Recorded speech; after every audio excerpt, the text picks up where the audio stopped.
Bonsoir à tous. Si je vous parle d'H&M, Colruyt, le nom de ces différentes enseignes ne vous est certainement pas inconnu. Eh bien, figurez-vous, elles ont tout un point commun. En fait, elles sont toutes détenues, voire dirigées par les membres d'une même famille.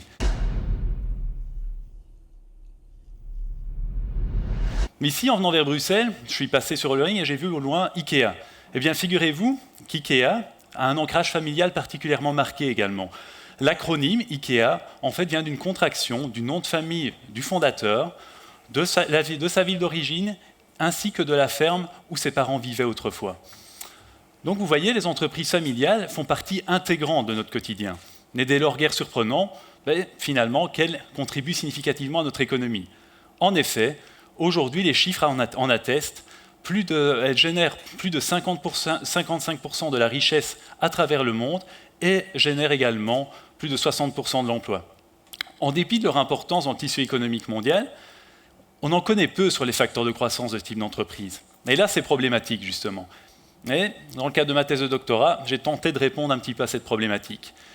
L'idée qui se cachait derrière ma thèse de doctorat était d'analyser en fait le lien qui pouvait exister entre l'orientation entrepreneuriale des entreprises familiales, c'est-à-dire leur propension à innover, à prendre du risque, et comment ce phénomène pouvait générer de la croissance, en fait, tout simplement. Eh bien, ce que je me suis dit, c'est qu'au final, eh bien, l'orientation entrepreneuriale, ça peut avoir un effet bénéfique pour la croissance de l'entreprise jusqu'à un certain seuil, à partir duquel elle commence à le décroître, comme c'est le cas sur le slide de présentation présenté par la griffe du Vélociraptor. Bon, pour en revenir à Jurassic Park un petit peu, en fait, c'est mon exemple fétiche pour expliquer ce phénomène à mes amis qui sont non initiés aux questions économiques. Souvenez-vous, dans ce film, John Hammond, un riche entrepreneur américain de surcroît, dépense sans compter. Il ne souhaite qu'une chose, maximiser son profit, en gros. En créant quoi? Une réserve naturelle peuplée de dinosaures. Bon, ça ne se passe pas très bien. Les protagonistes sont effrayés, terrorisés. Les moins chanceux sont dévorés. Et au final, les affaires de ce bon vieux John sont bien embarquées. Donc tout ça pour dire qu'au final, se montrer trop innovant, prendre trop de risques, eh bien ça peut être néfaste pour une entreprise, qu'elle soit de petite ou même de grande taille.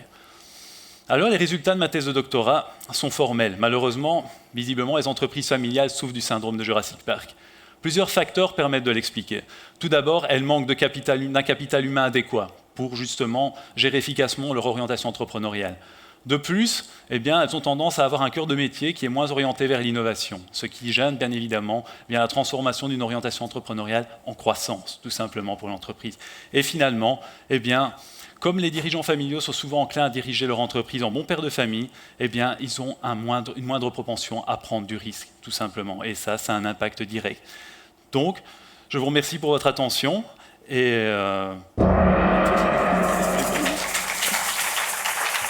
Il est doctorant en sciences économiques et de gestion. Lui est caricaturiste, dessinateur, humoriste.